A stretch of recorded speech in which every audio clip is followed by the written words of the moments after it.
As of today, our assessment is that both the US and Israel have about 4 weeks of ammunition. Having said that, two things that we're looking at and that the market is not looking enough. Everybody's focusing on the military. I would focus on the political. The moment when Iran decided to retaliate against the Gulf countries, the war became regional. The assumption was that if you kill the head of the snake, so the Supreme Leader Khamenei, the regime would crumble and people would, surrender, wave the white flag, or defect, and it would be over.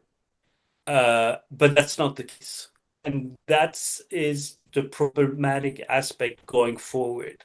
But the main blackmail weapon that the Iranians have is that it would take them, just a few hours to put so many of the mines. And then for anyone to come in and clear up the strait of all those mines would take anywhere from 6 months to a year, which would mean that the strait would be totally unusable for up to a year.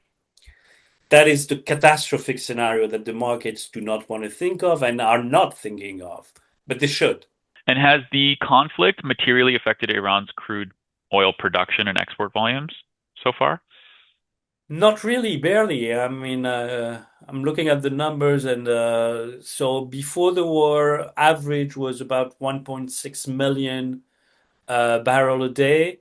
Now we're above 1 million. So it's gone down, yes, but not dramatically as you would expect. But remember, the main conduit for Iran to export its oil is the island of Karg or Kharg. That is for now not being hit on the refinery side and on the oil side by the US Army. So moving on to an analysis of Iran's options. And I'd like to start with just what are their most credible tools right now? Drones, missiles, mines, underwater mines, proxy attacks, like harassing shipping containers, like what is the tool set they have at their disposal? I would say if I had to pick just one, it's the mines. The mines and the blackmail over the Strait of Hormuz is the most defining weapon that Iran has the international community over. That's the smart way of doing things. It's just by mentioning what they could do that they got the whole world in terms of shipping upside down because we all talk about 20% of the oil of the world that goes through the Strait of Hormuz, but there's also 5% of the global trade that goes through the Strait of Hormuz. 5% is not 0.1. 0.1. It's significant and it affects our daily lives dramatically.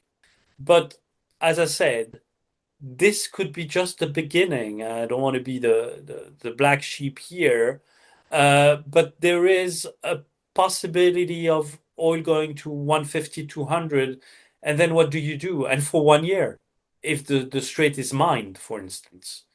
And then, you go to inflation to levels we haven't seen since the 80s, if that's the case. One of the main goals of Trump to go after Iran after going after Venezuela was to basically possibly control the two largest providers of oil to China.